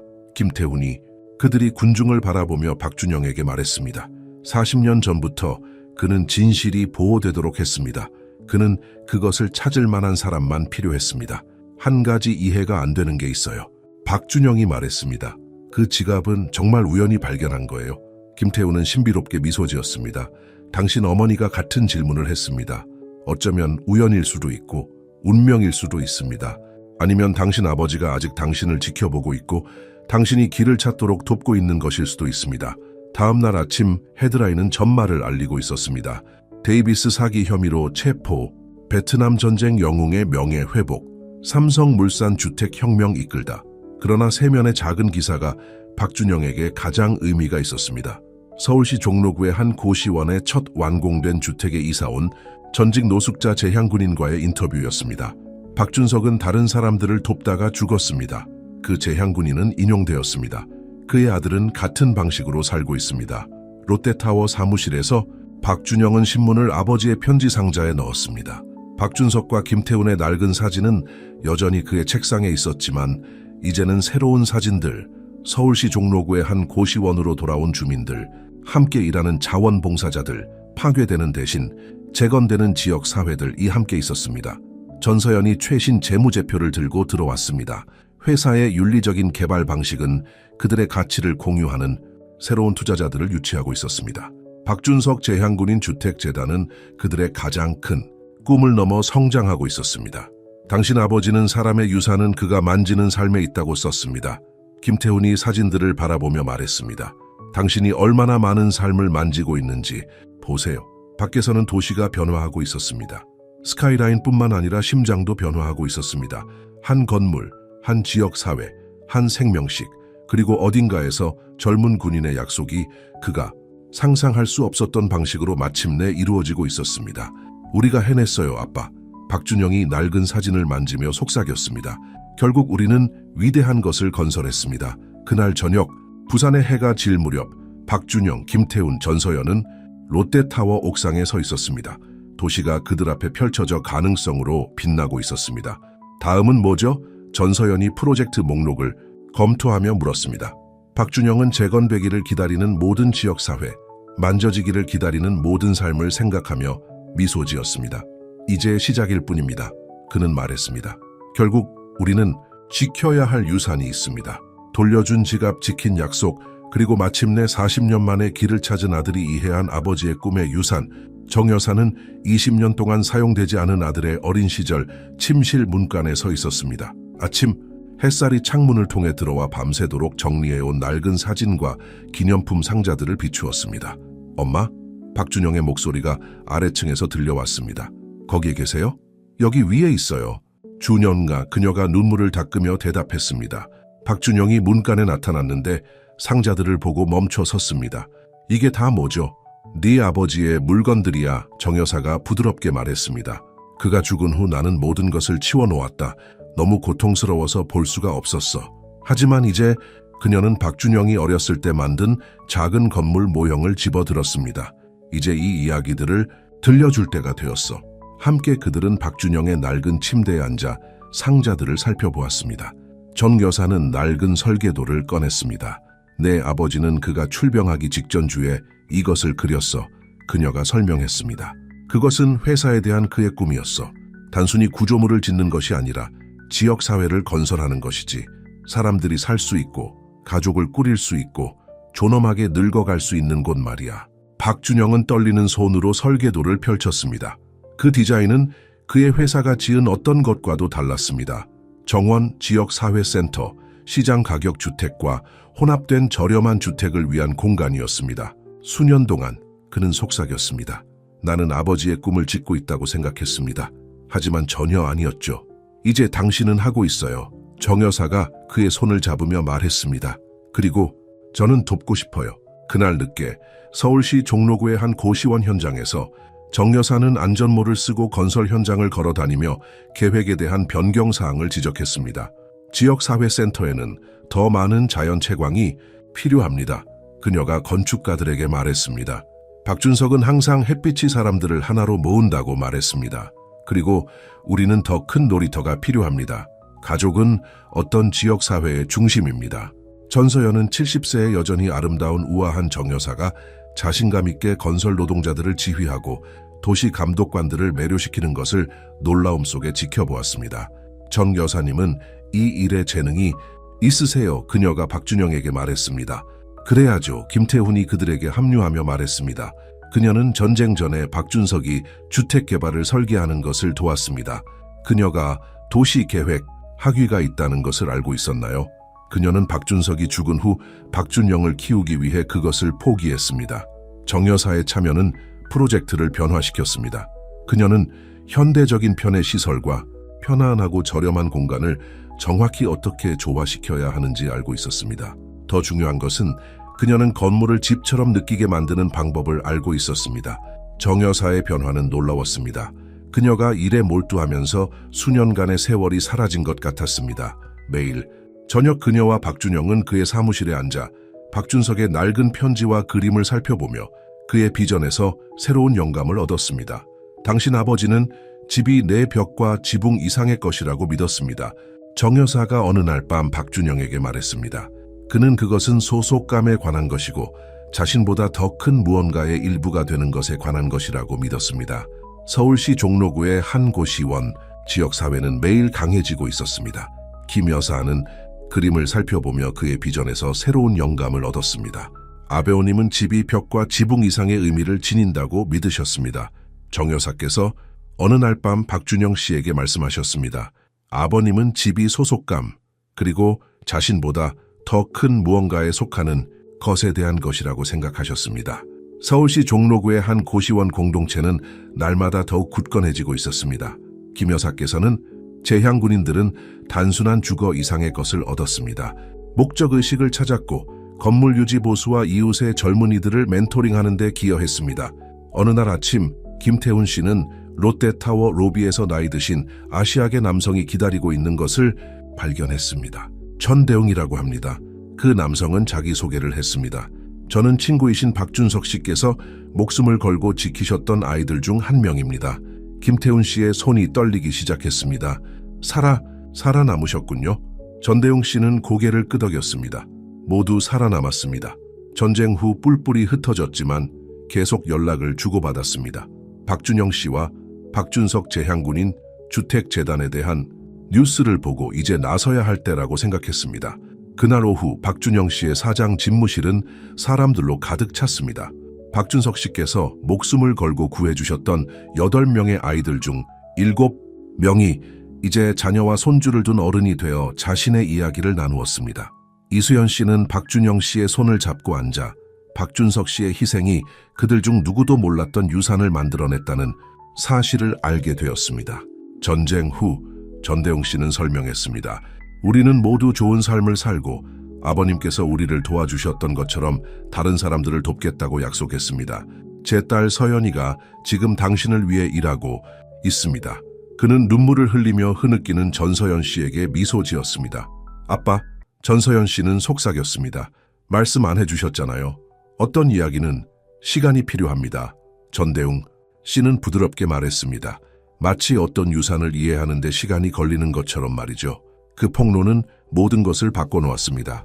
박준석 재향군인 주택재단은 난민과 이민 가정을 돕는 프로그램을 만들면서 사업 목표를 확장했습니다. 박준석 씨가 구해주신 아이들은 재단 이사회의 일원이 되어 그들의 활동이 여러 세대에 걸쳐 계속될 수 있도록 보장했습니다. 서울시 종로구의 고시원에서는 이수연 씨가 추모 정원 조성을 감독했습니다. 중앙에는 박준석 씨의 사진이 담긴 간단한 명판이 서 있었습니다. 모두가 알고 있는 군복 사진이 아니라 이수연 씨가 어린 박준영 씨와 장난감 블록으로 놀던 박준석 씨를 찍은 찬릿 사진이었습니다. 두 사람은 웃으며 블록을 쌓고 있었습니다. 아버님은 이걸 좋아하셨을 겁니다. 이수연 씨는 거주민들이 추모비 주변에 꽃을 심는 것을 지켜보며 김태훈 씨에게 말했습니다. 명판이나 인정이 아니라 바로 이것, 사람들이 함께 모여 서로 돕고 의미 있는 무언가를 만드는 것 말입니다. 아버님은 언젠가 이렇게 될 줄 아셨습니다. 김태훈 씨는 대답했습니다. 그래서 박준영 씨에게 이끄는 모든 단서, 모든 빵, 부스러기를 남겨두셨던 겁니다.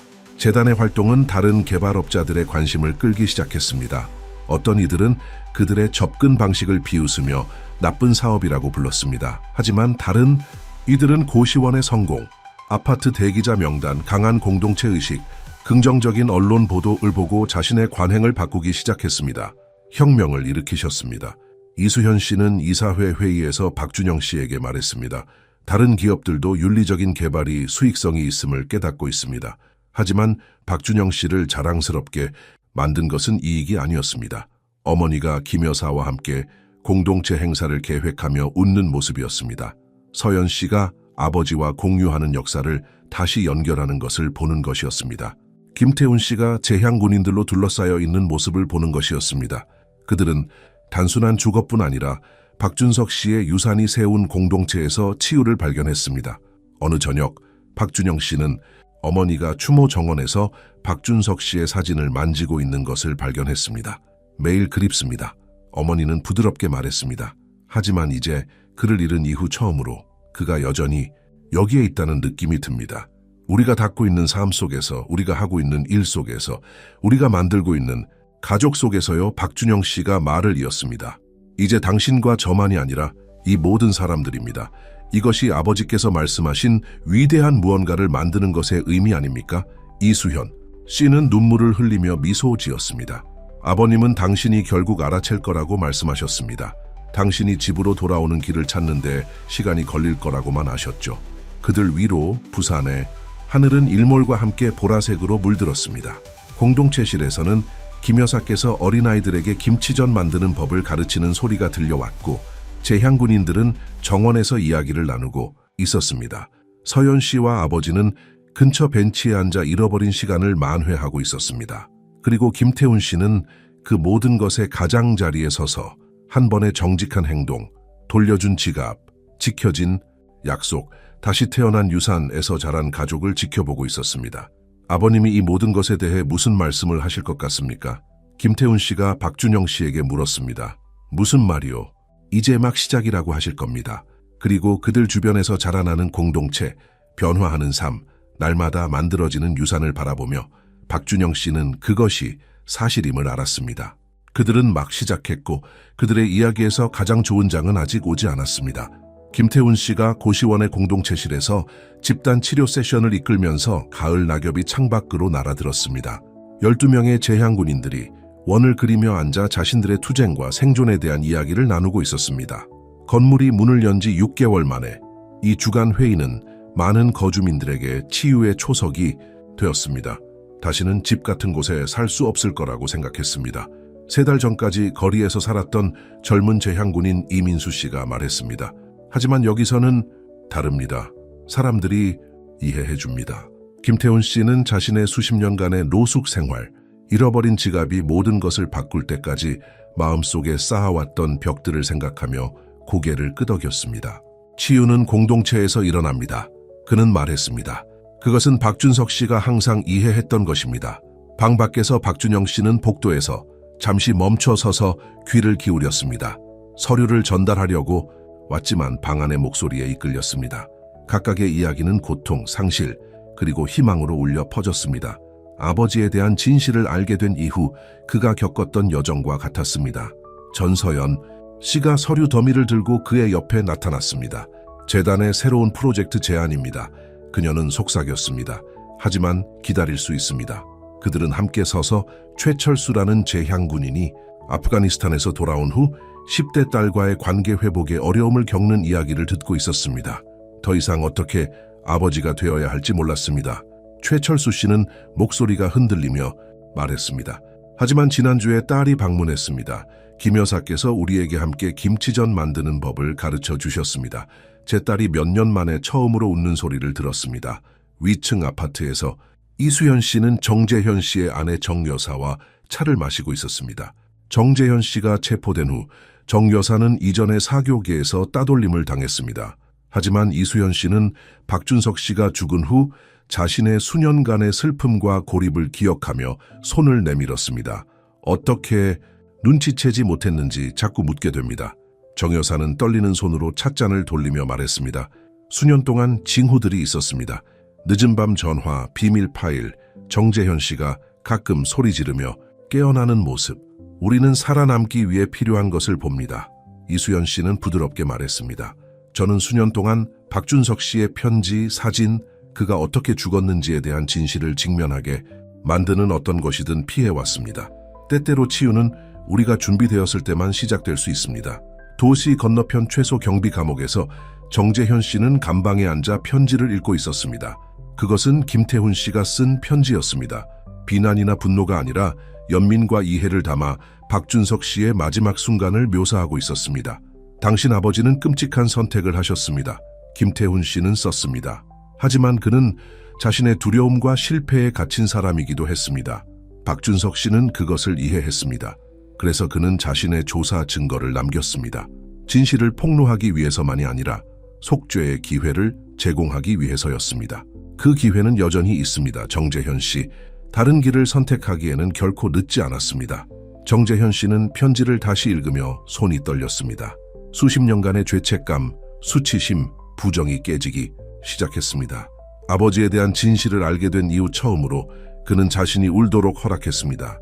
고시원에서는 공동체가 정원에서 주간 저녁 식사를 위해 모였습니다. 김 여사의 김치전, 가판되는 거주민들이 자신의 다양한 문화의 요리법과 전통을 공유하는 완벽한 교육용 주방으로 발전했습니다.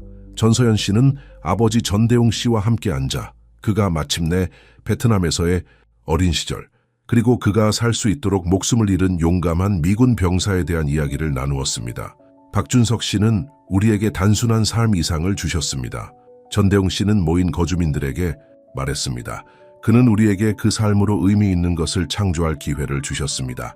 이 건물의 모든 치유와 희망의 이야기, 당신들 각자는 그의 유산의 일부입니다. 박준영 씨는 정원 담벼락에서 그 장면을 바라보며 아버지의 희생에서 자라난 연결망에 압도되었습니다. 김태훈 씨가 커피 2잔을 들고 그의 곁에 합류했습니다. 때때로 궁금합니다. 박준영 씨는 말했습니다. 아버지는 어떻게든 이 모든 일이 일어날 줄 아셨을까요? 지갑, 일기, 증거, 마치 진실로 이끄는 빵 부스러기를 남겨놓은 것 같습니다. 치유로 이끄는 길까지 말이죠. 박준석 씨는 항상 상처는 치유되려면 공기와 빛이 필요하다고 말했습니다. 김태훈 씨는 대답했습니다. 어쩌면 그는 언젠가 진실이 드러날 때 그것은 모든 사람의 치유를 위한 공간을 만들어낼 것이라고 알았을지도 모릅니다. 당신과 저뿐만 아니라 이 모든 사람들의 치유를 말이죠. 공동체실 안에서 이수연 씨는 어린이들에게 간단한 건물 설계도를 그리는 방법을 보여주고 있었습니다. 마치 한때 어린 박준영 씨에게 가르쳤던 것처럼 말입니다. 그들의 웃음소리는 저녁 공기에 섞여 정원으로 흘러나왔습니다. 보여드릴 것이 있습니다. 김태훈 씨는 재킷에서 봉투를 꺼내며 말했습니다. 오늘 아침 창고에서 다른 상자에서 찾았습니다. 박준영 씨는 봉투를 열어 아버지가 베트남에서 그린 스케치를 발견했습니다. 어른들이 모여 음식을 나누고 이야기를 나누는 동안 아이들이 정원에서 노는 간단한 장면이었습니다. 날짜를 보세요. 김태훈 씨가 가리켰습니다. 그 스케치는 매복 전날 밤에 그려진 컷이었습니다. 그 아래에 박준석 씨는 이렇게 썼습니다. 톰, 우리가 싸우는 것은 이것입니다. 단순한 건물이 아니라 치유가 일어날 수 있는 곳입니다. 부서진 사람들이 다시 온전해질 수 있는 곳입니다. 언젠가 알렉산더가 이해할 것입니다. 정원 입구에서 소란이 그들의 시선을 끌었습니다. 정 여사가 정재현 씨의 사춘기 아들 정민우 씨와 함께 도착했습니다. 그는 아버지 체포 이후 힘든 시간을 보내고 있었습니다. 김 여사는 즉시 소년의 어깨에 팔을 두르고 식탁으로 데려갔습니다. 이 아이에게는 이곳이 필요합니다. 정 여사는 이수현 씨에게 더 일찍 말했습니다. 우리 둘 다 말이죠. 저녁이 깊어지면서 더 많은 사람들이 도착했습니다. 김태훈 씨의 치료그룹 출신 재향군인들이 가족을 데리고 왔고 옛 고시원의 전 거주민들이 추억을 나누러 돌아왔으며 삼성물산의 변화 이전에 이웃에서 자란 아이들이 오래된 상처를 치유하기 위해 집으로 돌아왔습니다. 전서연 씨는 아직도 아버지의 스케치를 연구하고 있는 박준영 씨를 발견했습니다. 내일 재단 이사회 회의가 있습니다. 그녀는 그에게 일깨워 주었습니다. 프로그램 확장에 대한 제안을 기다리고 있습니다. 박준영 씨는 정원을 둘러보며 아버지가 수십 년 전에 어떻게든 상상했던 이 공간에서 치유받고 있는 모든 삶을 바라보았습니다. 주택 이상을 건설할 것이라고 그들에게 말해주세요. 그는 말했습니다. 우리는 치유의 공간을 건설할 것입니다. 사람들이 우리처럼 집으로 돌아오는 길을 찾을 수 있는 곳입니다. 김태훈 씨는 오래전 박준석 씨의 말을 기억하며 미소 지었습니다. 때로는 가장 큰 용기는 치유를 믿는 것입니다. 우리 자신뿐만 아니라 우리가 만나는 모든 사람을 위한 치유를 말입니다. 밤이 고시원에 내려앉자 정원은 등불과 웃음으로 빛났습니다. 수년간 고립되어 있던 재향군인들은 길을 잃은 10대들과 이야기를 나누었습니다. 안정된 삶을 전혀 알지 못했던 아이들은 공동체가 가족이 된 감시 속에서 안전하게 놀았습니다. 그리고 모든 얼굴, 모든 대화, 모든 연결의 순간 속에서 박준석 씨의 치유의 유산은 계속해서 성장하여 그가 베트남의 먼 밤에 모든 사람의 구원 가능성을 믿기로 선택했을 때 상상할 수 있었던 것 이상으로 삶에 영향을 미쳤습니다. 김태훈 씨가 비 오는 날 지갑을 찾은 지 꼭 1년 후 고시원 공동체는 축하 행사를 위해 모였습니다. 정원은 조명으로 장식되었고 테이블에는 12가지가 넘는 문화의 음식이 넘쳐났습니다. 김 여사의 김치전은 전대웅 씨의 만두와 이수현 씨의 사과파이 옆에 놓여 있었습니다. 박준영 씨는 연단에 서서 가족이 된 얼굴들을 바라보았습니다. 1년 전 그는 말을 시작했습니다. 저는 아버지의 유산이 무슨 의미인지 알고 있다고 생각했습니다. 가장 큰 건물을 짓고 가장 많은 돈을 벌고 스카이라인을 바꾸는 것에 관한 것이라고 생각했습니다. 저는 그 어느 때보다 틀렸습니다. 그가 계속하자 군중은 조용해졌습니다. 아버지의 유산은 건물과는 전혀 관련이 없었습니다. 사람들에 관한 것이었습니다. 선택에 관한 것이었습니다. 모든 삶에는 가치가 있고 모든 사람은 집으로 돌아올 기회를 가질 자격이 있다고 믿는 것에 관한 것이었습니다. 김태훈 씨는 앞줄에 앉아 오래된 지갑을 손에 들고 있었습니다. 그는 몇 달 전에 알렉산더에게 돌려주려고 했지만 알렉산더는 그가 그것을 계속 가지고 있기를 고집했습니다. 어떤 것들은 박준영 씨는 말했습니다. 그것의 진정한 가치를 아는 사람과 함께 있어야 합니다. 이제 박준영 씨는 정원 주변에 설치된 스크린을 가리켰습니다. 오늘 우리는 여기서 건설한 것을 축하하는 것만이 아닙니다. 박준석 재단의 미래를 발표하는 것입니다. 스크린에는 새로운 프로젝트의 이미지가 켜졌습니다. 부산뿐만 아니라 전국 곳곳에서 진행되는 프로젝트였습니다. 전직 호텔은 재향군인 주택으로 개조되고 있었습니다. 버려진 공장은 공동체 센터로 변신하고 있었습니다. 빈터는 정원이 되고 있었습니다. 모든 현장은 고시원 모델을 따를 것입니다. 박준영 씨는 설명했습니다. 저렴한 주택, 공동체 공간 지원 서비스, 치유가 일어날 수 있는 곳, 공동체가 성장할 수 있는 곳, 사람들이 집으로 돌아오는 길을 찾을 수 있는 곳입니다. 이수현 씨가 다음으로 연단에 올라 눈에 눈물이 가득했습니다. 박준석 씨는 진정한 변화는 한 번의 한 삶, 한 번의 한 선택으로 일어난다고 믿었습니다. 주위를 둘러보십시오. 여기 있는 모든 사람은 선택을 나타냅니다. 돕고 치유하고 우리 자신보다 더 큰 것을 믿는 선택입니다. 전서연 씨가 아버지와 함께 무대에 오르자 군중은 박수를 쳤습니다. 새로운 장학금 프로그램도 발표합니다. 그녀는 말했습니다. 박준석 기념 장학금은 박준석 씨가 자신의 아들을 위해 원했던 것처럼 재향군인의 자녀들이 대학에 진학할 수 있도록 지원할 것입니다. 군중 뒤편에서 정 여사는 아들 정민우 씨와 함께 앉아 있었습니다. 6개월 전 화가 나서 길을 잃은 소녀는 이제 어린아이들의 숙제를 도와주며 다른 사람들을 돕는 것을 통해 자신의 상처를 치유하고 있었습니다. 감옥 도서관 창문을 통해 축하 행사를 지켜보고 있던 정재현 씨는 수년 만에 평화를 느꼈습니다. 그는 마침내 베트남뿐만 아니라 모든 것에 대해 완전한 자백을 했습니다. 진실은 그의 자유를 빼앗았지만 더욱 귀중한 것을 주었습니다. 수십 년 만에 처음으로 자신과 정직하게 마주할 기회였습니다. 저녁이 진행됨에 따라 김태훈 씨는 정원 중앙에 있는 추모 명판에 이끌렸습니다.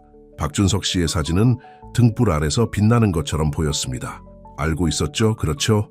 김태훈 씨는 오래된 친구의 사진에게 속삭였습니다. 언젠가 이 모든 것이 중요해질 줄 알고 있었죠. 알고 있었습니다. 박준영 씨가 그에게 합류하며 말했습니다. 이것을 보세요. 그는 김태훈 씨에게 편지를 건넸습니다. 창고에서 발견한 마지막 편지였습니다. 매복 당일 아침에 쓴 편지였습니다. 알렉산더에게 김태훈 씨는 소리내어 읽었습니다. 이 편지를 읽고 있다면 내가 오랫동안 의심해왔던 일이 마침내 일어났다는 것입니다. 진실이 당신에게 다가왔습니다. 어떻게 언제인지는 모르지만 진실은 그 자체로 힘을 가지고 있기 때문에 일어날 것이라고 알고 있습니다. 우리가 그것을 어떻게 사용하느냐에 따라 파괴하거나 치유할 수 있습니다. 나는 치유를 선택합니다, 아들아. 오늘 무슨 일이 일어나든 내가 하는 모든 선택은 치유에 관한 것입니다. 당신과 어머니뿐만 아니라 이 진실이 닿을 수 있는 모든 사람들을 위한 치유입니다. 언젠가 당신은 우리가 짓는 가장 위대한 것들이 강철과 콘크리트로 만들어진 것이 아니라 희망과 두 번째 기회로 만들어진다는 것을 이해할 것입니다. 사랑을 담아 아빠 부산의 해가 지면서 정원은 생명으로 가득 차 있었습니다. 한때 노숙자였던 재향군인들은 이제 새로운 거주민들에게 음식을 제공하는 것을 도왔습니다. 안정된 삶을 전혀 알지 못했던 아이들은 조명 아래에서 안전하게 놀았습니다. 정여사와 이수현 씨처럼 한때 적이었던 사람들은 커피를 마시며 서로 이해하고 있었습니다. 김 여사는 공동체 주방에서 요리 수업을 하고 있었고 젊은 재향군인들에게 음식이 어떤 간극도 메우고 어떤 마음도 치유할 수 있다는 것을 보여주고 있었습니다. 전대웅 씨와 오래전 베트남 구출 생존자들은 정기적으로 방문했고 그들의 자녀와 손주들은 이제 확장된 고시원 가족의 일원이 되었습니다. 전서연 씨는 도시 스카이라인을 바라보고 있는 박준영 씨를 발견했습니다. 새로운 프로젝트에 대해 생각하고 있습니까? 1. 년 만에 얼마나 많은 것이 변할 수 있는지 생각하고 있습니다. 그는 대답했습니다. 한 번의 선택, 한순간의 정직으로 얼마나 많은 삶에 영향을 미칠 수 있는지 말입니다. 김태훈 씨가 그들에게 합류했고 오래된 지갑은 여전히 그의 손에 들려 있었습니다. 아버지는 모든 삶은 들을 준비가 된 이야기이고 모든 사람은 변화를 만들 기회라고 말씀하셨습니다. 마치 그의 말을 증명하듯이 새로운 가족이 고시원에 도착했습니다.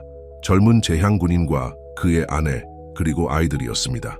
최근에 노숙 생활을 했고 그들의 얼굴에는 김태훈 씨가 수없이 많이 보았던 공포와 희망이 섞여 있었습니다.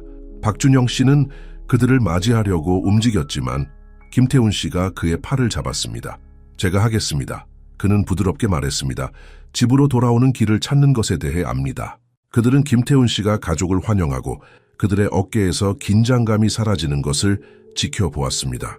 김태훈 씨는 그들을 주변으로 안내하고 같은 길을 걸었던 다른 사람들에게 소개했습니다. 올해 무엇을 배웠는지 아십니까? 박준영 씨는 전서연 씨에게 말했습니다. 유산은 당신이 물려받는 것이 아닙니다. 매일 당신이 사람들을 어떻게 대하고 이를 바로잡을 기회를 어떻게 활용하느냐에 따라 당신이 선택하는 것입니다. 이수현 씨가 그들에게 합류하여 아들의 팔에 팔을 꼈습니다. 당신 아버지는 당신이 한 선택을 자랑스러워 하실 것입니다. 우리 모두가 한 선택입니다. 박준영 씨가 정정했습니다. 우리 자신보다 더 큰 것을 믿는 것, 치유가 가능하다는 것을 믿는 것, 가장 작은 정직한 행동조차도 모든 것을 바꿀 수 있다는 것을 아는 것입니다. 밤이 고시원에 내려앉자 정원은 빛과 생명으로 빛났습니다. 이제 커지고 공동체실에 걸린 박준석 씨와 김태훈 씨의 오래된 사진은 모든 것을 지켜보는 것 같았습니다. 그들의 선택이 시간을 통해 어떻게 울려 퍼지고 삶에 닿고 희망과 치유의 파문을 만들어낼지 결코 상상할 수 없었던 두 젊은 병사들 말입니다. 김태훈 씨는 마침내 지갑을 주머니에서 꺼내 열었습니다. 5천만 원은 오래전에 재단에 기부되었지만 그는 다른 것을 간직하고 있었습니다. 모든 것을 시작했던 원본 사진이었습니다. 뒷면에는 박준석 씨의 필체로 그가 전에는 결코 알아채지 못했던 한 줄의 글귀가 적혀 있었습니다. 모든 끝은 변장한 새로운 시작일 뿐이다.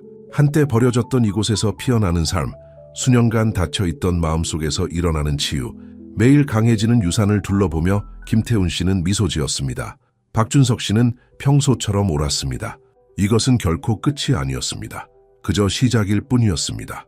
그리고 어딘가에서 한 젊은 병사의 약속은 그가 상상할 수 없었던 방식으로 지켜지고 있었고, 그가 결코 알지 못할 삶에 영향을 미치고 있었고, 이 이야기가 끝난 후에도 오랫동안 계속될 희망과 치유의 파문을 만들어내고 있었습니다. 결국 가장 위대한 유산은 우리가 짓는 건물이나 우리가 축적하는 부가 아니라 우리가 닿는 삶, 우리가 가능하게 하는 치유, 그리고 우리가 남기는 사랑에 있습니다. 그것이 박준석 씨의 진정한 유산이었습니다. 그리고 그것은 이제 막 시작일 뿐이었습니다.